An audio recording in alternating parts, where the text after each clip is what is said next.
आपण आता सागरी सेतूकडे वळतोय। अटल बिहारी वाजपेयी सागरी सेतूकडे वळण।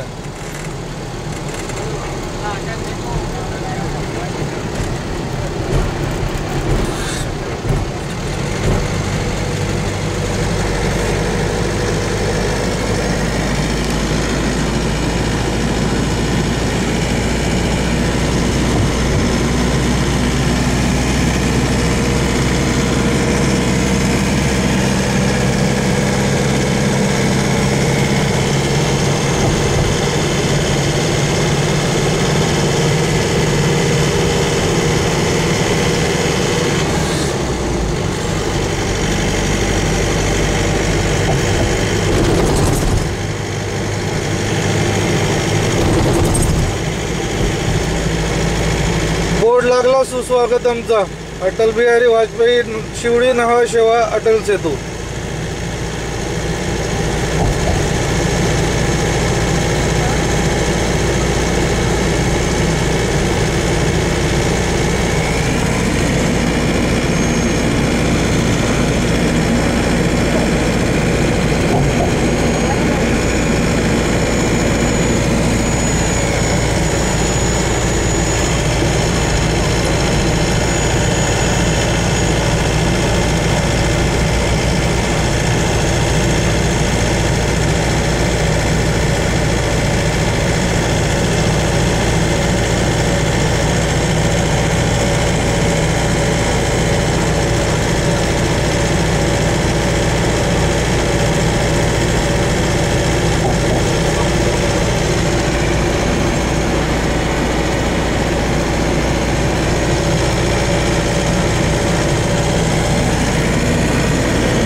सूर्य दिसायला सुरू झाला आता डाव्या हाताला.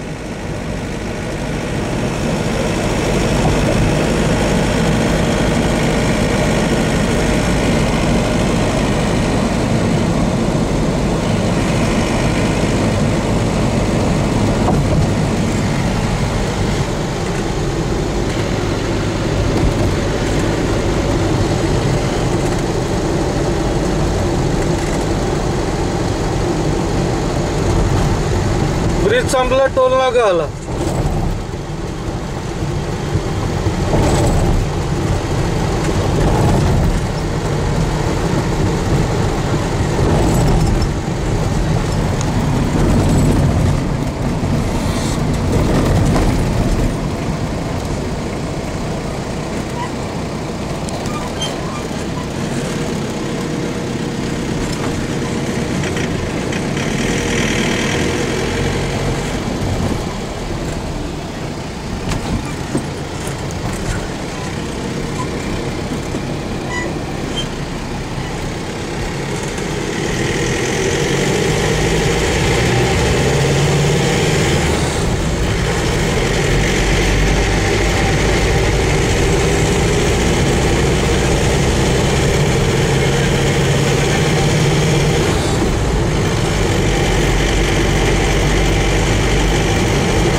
मंडळी कैवल्य फार्म्स आलेलं आहे.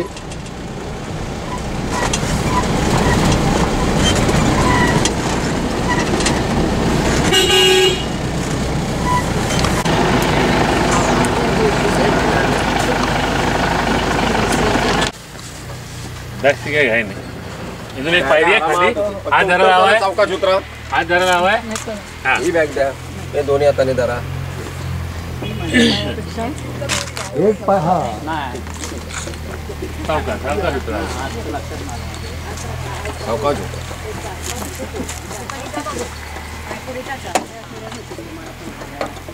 एक अजून पायरी आहे. नमस्कार. ठीक आहे, मस्त. नमस्कार. पहिल्यांदाच ओळख झाली. हो का? हा ही बायको माझी.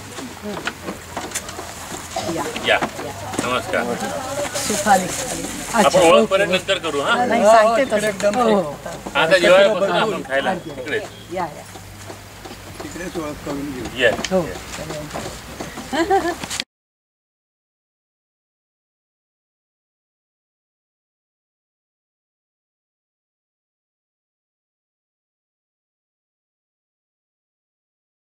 प्रमाणे हे असतं. कळलं की नाही. जी तीच असेल त्याची पाऊण पट. तर आज संध्याकाळी 6 वाजता पाणी असेल पुढे. त्यावेळी तुम्हाला पाय बुडायचे असेल तेव्हा आपण रेवदंड्याच्या बीच मध्ये अगदी असणार आहोत. पाणी जे आता लांब आहे ना त्या अगदी जवळ असेल तुम्ही त्यावेळेला. आधी आपण कुठे आहोत इथून सांगा. आता आपण सगळे मंडळाची लोक सहल आलेली आहे अलिबागला आणि आपण सगळे आम्ही चौलला आलेलो आहोत. चौल नाही सॉरी अक्षी बीचवरती आलेलो आहोत सकाळचा ब्रेकफास्ट करून. आता अक्षी बीच आणि आणखीन गावात 3-4 देवळं असं करून आपण जेवायला परत जाणार आहोत घरी.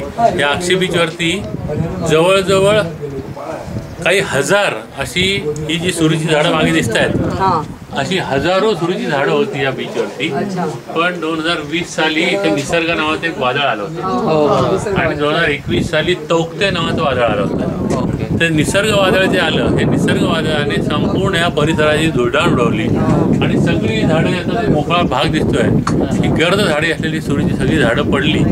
नुसती हीच नाही तर गावातल्या लोकांची नारळाची सुपारीची झाडं आंब्याची झाडं अशी पडली आणि सरकारने फक्त एका सुपारीच्या झाडाला 10 रुपये आणि एका नारळाच्या झाडाला 20 रुपये असं अनुदान दिलं लोकांना. काय अर्थच नाही त्याला. काय सुपारीची किंमत दिली. हो आणि आंब्याच्या झाडांचं काहीच नाही.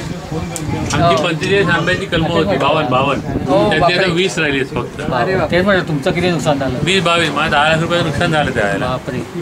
परत होती तशी घरं करा म्हणजे ज्या बंगल्यांमध्ये आपण राहतोय त्या बंगल्यांच्या वरची जी सगळी छप्र कौलं जी होती ते सगळं उडून गेलं. 1 महिना लाईट नव्हते त्यावेळेला त्यामुळे धो पावसामध्ये ते सगळं खराब झालं. मग वायरिंग बदला प्लंबिंग बदला फॉल सिलिंग बदला असं सगळं करावं लागलं आम्हाला 2020 साली. 21 साली परत नुसतं वादळ इकडे आपटलं नाही पण ते हवा जाऊन गेलं त्याने भरपूर झाडं पाडली इकडे. ते 2020 साली 1 महिना फक्त गावातली रस्त्यांवरची झाडं पडलेली बाजूला करायला 1 महिना लागला कारण इलेक्ट्रिसिटी नव्हती 1 महिना आणि त्यामुळे ती झाडं कापायची जी मशीन्स असतात ती चालवू शकत नव्हती. असं भयंकर परिस्थिती होती आणि आम्ही हे बघायला इथं नव्हतो. आम्ही त्यावेळेला मुंबईला अडकलेलो होतो कोरोनाच्या त्या ह्याच्यामुळे आणि आमची घरं परत जशी आहेत तशी करून घेण्याची जबाबदारी आमच्या स्टाफवर आली. पण त्यांना जमलं तसं त्यांनी केलं आणि मग 8 ऑक्टोबरला जेव्हा मी परत पहिल्यांदा 8 महिन्यानंतर गावात आलो त्यावेळेला मी बघितलं की आपल्याला जर परत हे चालू करायचं असेल तर किती खर्च येणार आहे. पण 10 लाख रुपये खर्च येईल असा अंदाज काढला. 8 लाख रुपये तर 10 लाख रुपये खर्च झाला आणि परत होतं तसं फार्म हाऊस झालं ते आणि चालू झालं. असं 4 महिने पहिल्या ह्याच्यात आम्हाला लॉकडाऊननंतर व्यवसाय करायला संधी मिळाली 50% कॅपॅसिटीवरती.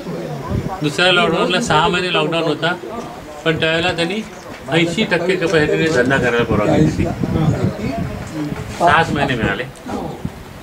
असं होतं ना व्यवसाय सगळीकडेच सगळ्यांची वाट लागली. नाही हे डबल तडाखा झाला ना म्हणजे वादळाचा पण आणि लॉकडाऊनचा पण डबल झाला ना पाठोपाठ. पण आता तुमच्या पर्यटनाला सॉलिड महत्व येत आहे. आता इकडे येणारच आहे आणि आता मी जरी जी जागा विकली ते जो पण नवीन घेणार आहे त्याचे उखळ पांढरच होणार आहे कारण तिथे भाव वाढतच जाणार. तिसरी मुंबईत होणार आहे आता हळूहळू. आणि अटल सेतूमुळे म्हणजे मुंबईतले सगळे मोठमोठे बिल्डर्स रहेजा, कल्पतरू, लोढा या सगळ्यांनी ह्या भागांमध्ये हजारो एकर जमिनी घेऊन ठेवलेल्या आहेत त्यांच्या पुढच्या पिढ्यांसाठी म्हणून. टायटल क्लिअर करून लोकल लोकांनी विकून टाकलेलं आहे. आता राज ठाकरे म्हणतात हो जागा विकू नका, जागा विकू नका. म्हणणं फार सोपं आहे, पण जोपर्यंत आपल्या हातात आहे तोपर्यंत त्याचा 1 लाख रुपये महिन्याचा खर्च तर मला काढायचा बाहेर. तो खर्च काढायला म्हणजे न संपणारं चक्र आहे. 1 लाख रुपये आपलं मेंटेनन्सचा जर खर्च असेल, फीस एक्सपेन्सेस, तर 4 लाखाचा धंदा तर करायला पाहिजे. मग त्यामुळे म्हणजे मी मेलो तरी माझा नातू देईल असं आजोबांनी सांगून ठेवलंय. क्यू लागलेला आहे. पण क्यू लागलेला की येईल त्या माणसाला सगळ्यांना जेवण मागी जयंती उत्सवाला. तिथे आतमध्ये एवढं सगळं चारी बाजूने गोल पाणी आहे, पण आतमध्ये गोड पाणी आहे. सगळीकडे पाणी आहे, पण आतमध्ये किल्ल्याच्या आतमध्ये गोड पाणी किल्ला तोच म्हणतो काय? कुलाबा किल्ला. करेक्ट, अलिबाग किल्ला. हा कुलाबा किल्ला. आणि त्या किल्ल्यावर मुळे आपल्याला त्या कुलाबा जो आपला भाग आहे त्याचं नाव ते पडलेलं आहे. पूर्वी ह्या जिल्ह्याचं नाव कुलाबा जिल्हा होतं, आता रायगड झालंय. आणि हे जे सगळं समोर दिसतंय हे अलिबाग आहे. ह्या ज्या फटफट्या इकडे आता दिसतात ना समुद्राच्या काठावर, तिथे आतमध्ये अशी खाडी गेली आहे. तिथे साखर बंदर आहे, बंदराचं नाव साखर. आणि तिथे ज्या बोटीत मच्छीमारी करून बोटी येतात मासेमारी करून, त्या सगळ्या तिथे आतमध्ये जातात. आणि पहाटे 4 वाजता तिथे लिलाव होतो. पहाटे आमच्याकडे अलिबागचा कुलाबा किल्ला हा समोर आहे. तो हे अलिबाग शहर समोर दिसते. ते अलिबाग बीच हा पुढे पुढे चौल रेवदंडा आणि पुढे काशी. पुढे रायवाडी म्हणून मध्ये एक आहे, मग नागाव, मग बदामी बीच, असे वेगवेगळे प्रत्येक गावाला समुद्रातून पार तिकडे गेल्यानंतर लहान समुद्र दिसते. तिथे आपण उद्या सकाळी जाणार आहोत. कुठला हा?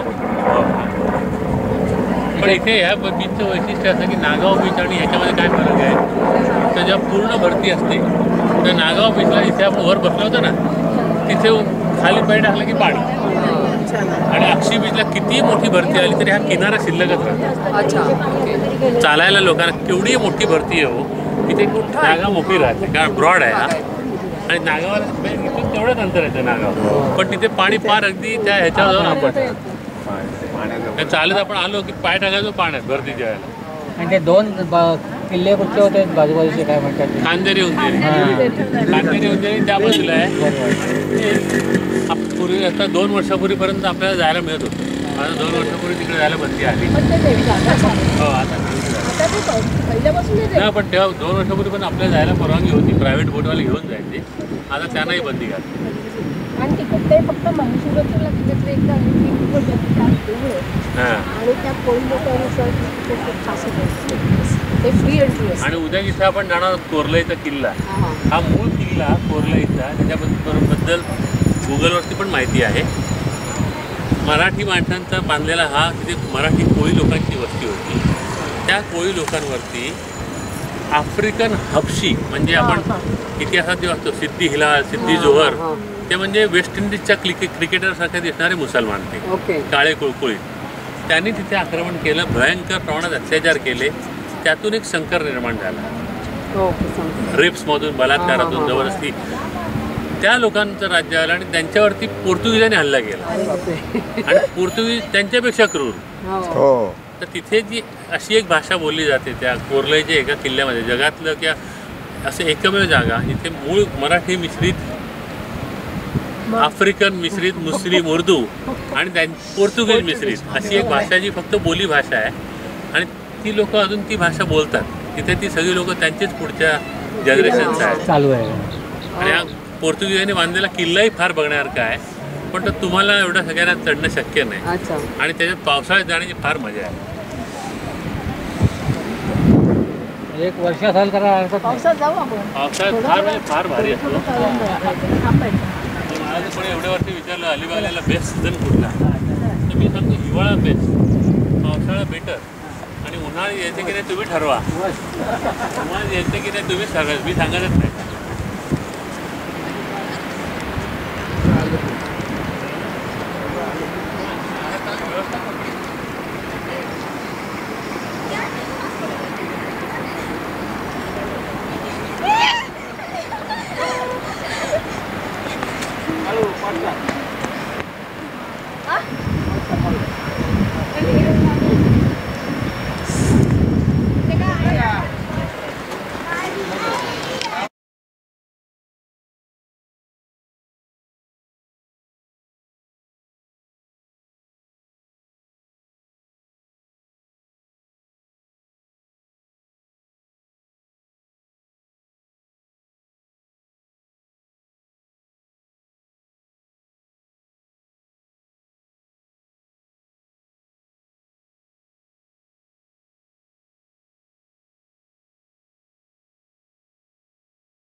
माणसाला ते तुम्ही हव्यात माणसानं मासे खायला पाहिजे असतात पण हे असं कुंड वगैरे जेव्हा बाहेर खाली जमीन दिसतो आहे इथे जवळजवळ प्रत्येक देवळात आहे. चौल गावात मुळात देवळांसाठी प्रसिद्धच गाव आहे चौल. नाही हे नागाव आहे पण आत्ता ते नागाव आहे. अक्षी नागाव हा चौल गाव जो एक आहे त्या चौल गावात एकाच गावात 360 देवळं आहेत. त्यांनी इमॅजिन एवढी सगळी काही बघत आहे. पिटकर तिकडचीच आहेत. ती वहिनी तिकडची आहे राईलकर हे होतं म्हणजे प्रतिष्ठान आहे त्यांचं त्याच्या आईचं राईलकर नाही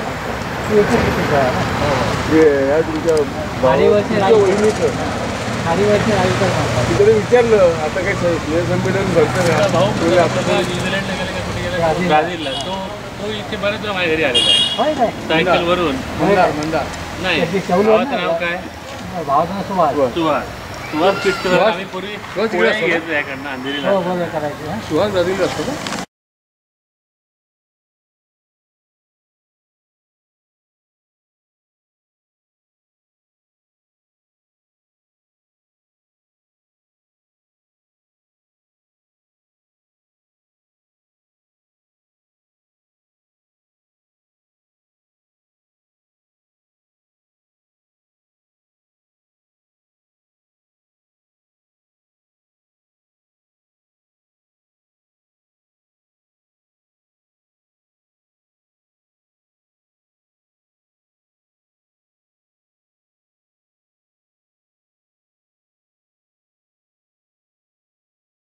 पण हे एवढे जड दगड असतात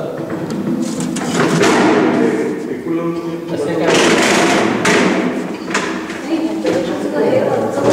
हे काय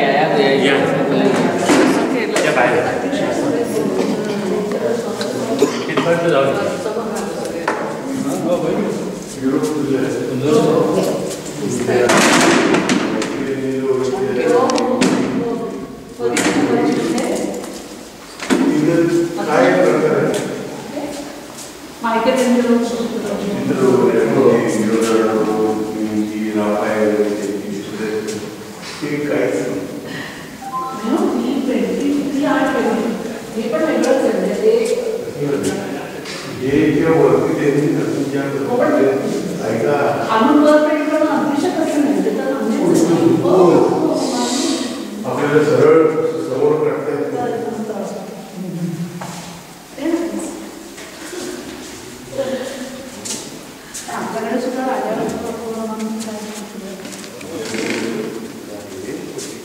वेगळंच शिवलिंग आहे ना धोती धोतरने पूर्ण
थोडासा वर घे.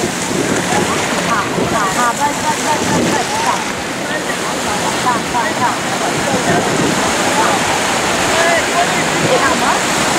आता एकदम घेतली आहे सुरू दोन दोन सांगा आता हात वरती कर हात थोडा अजून कर हां बस बस बस ओके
काही शिंपले चंपू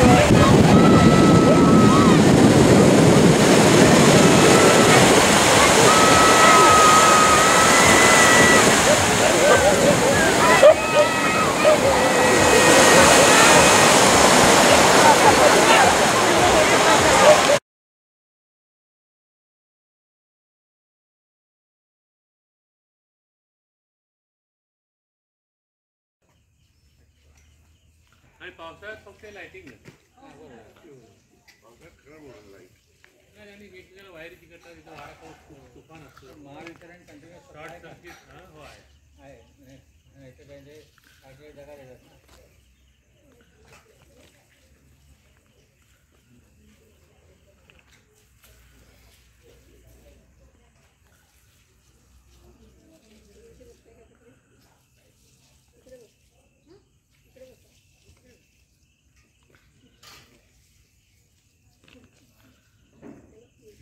आता घ्यायला हरकत नाही खिचडी नंतर या भाकऱ्या भरल्या वांग्याची किंवा भांग्याची रस्सा भाजी आहे पिठलं आहे कोशिंबीर आहे कढी आहे खिचडी आहे या डब्यामध्ये निरगुंड आहेत आणि मोदक जागेवर येतील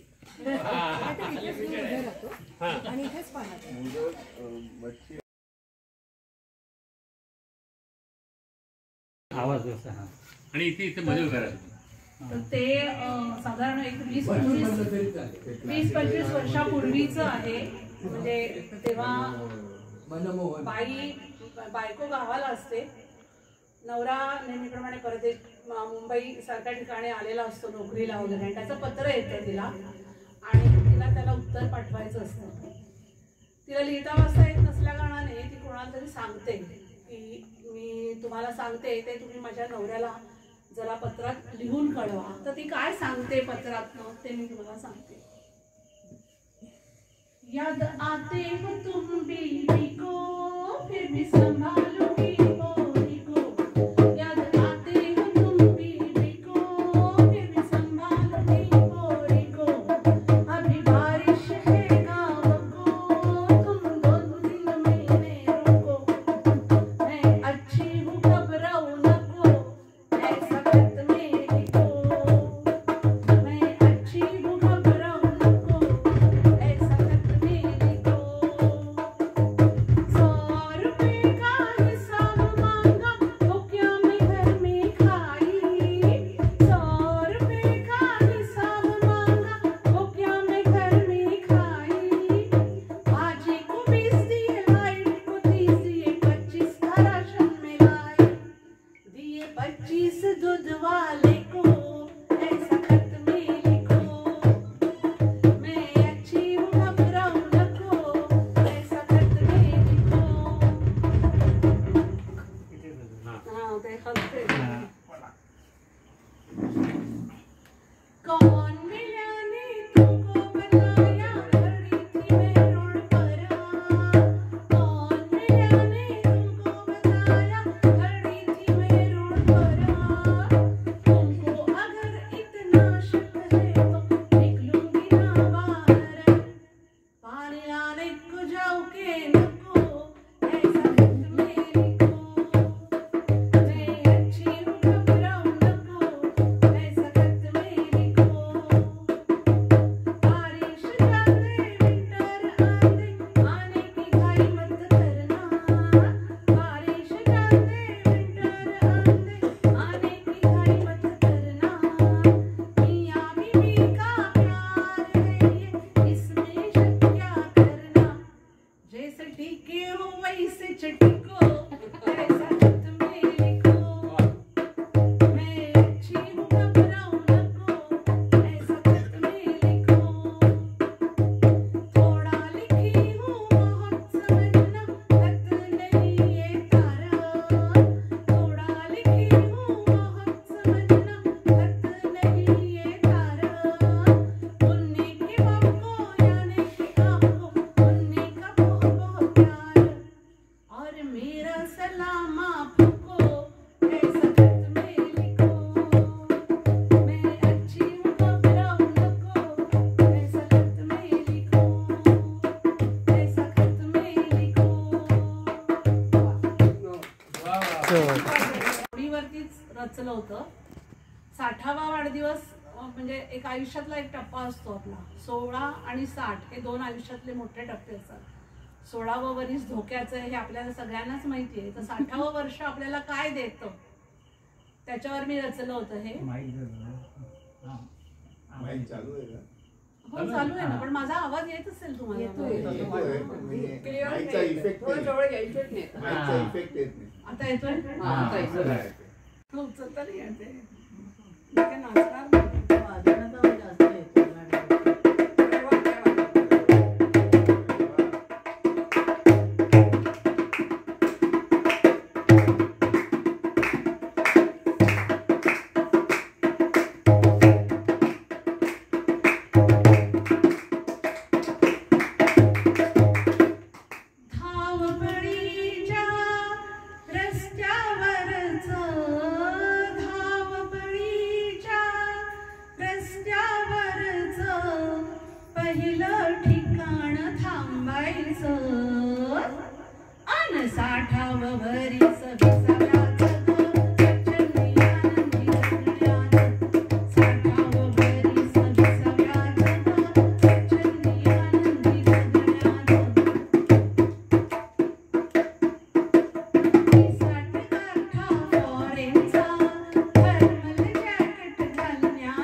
मन रे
या लवकर खाली, मैफिल सजली आहे.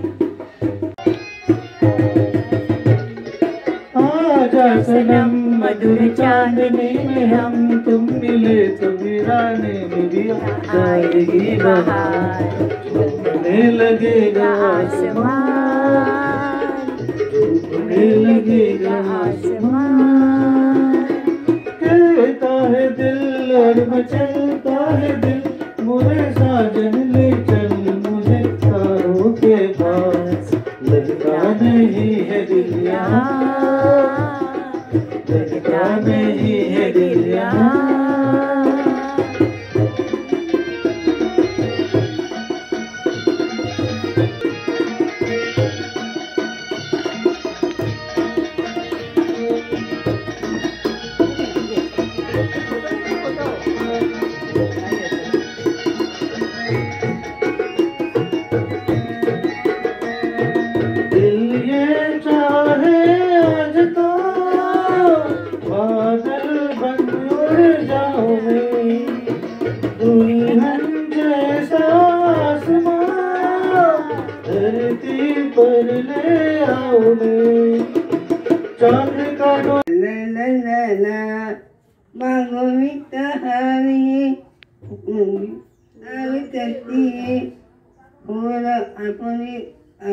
स्वागत करते हैं, स्वागत करते हैं, स्वागत करते हैं.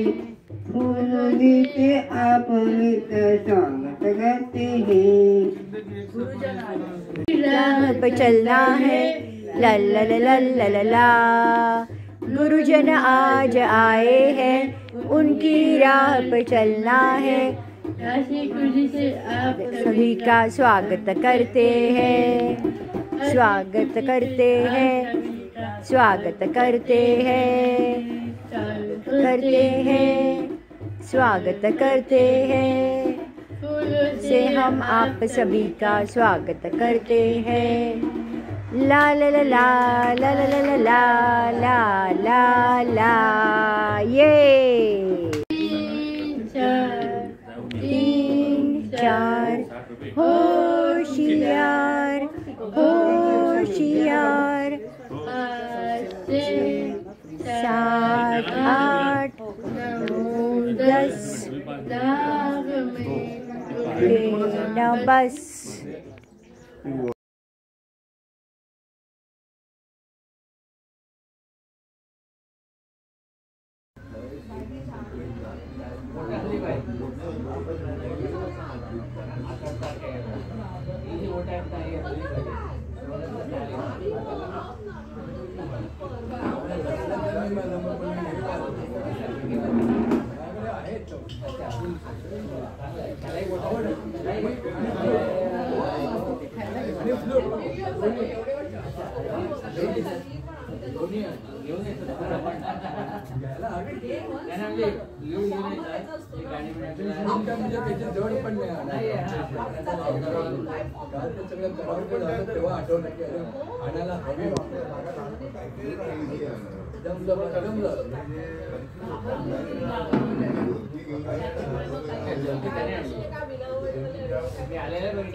छोटे व्हिडिओ करतो आणि मग ग्रुपवर टाकतो. हा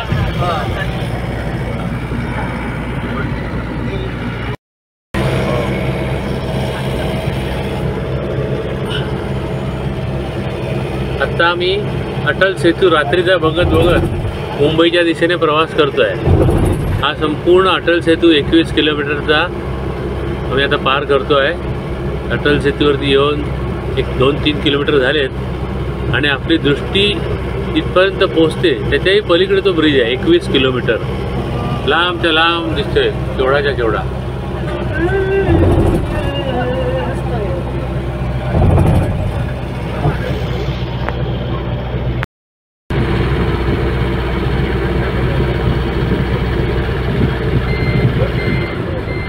हे सगळे आगाऊपणे फोटोशूट करायला थांबले.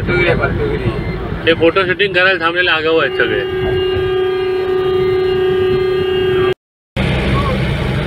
खाली समुद्रामध्ये ब्रिजवरच्या लाईट्सचं प्रतिबिंब फार सुंदर दिसतंय. ब्रिज आणि त्याच्यावरती असलेले लाईट्स खाली पाण्यात रात्रीच्या वेळेला फारच अप्रतिम दिसत आहेत.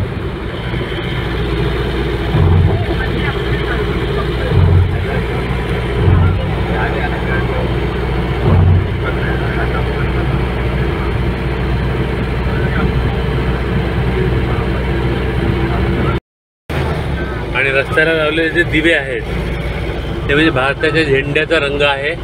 अतिशय सुंदर असं दृश्य आहे. आपण भारतात आहोत की युरोपात आहोत असं वाटतंय. इतकं सुंदर दृश्य आहे.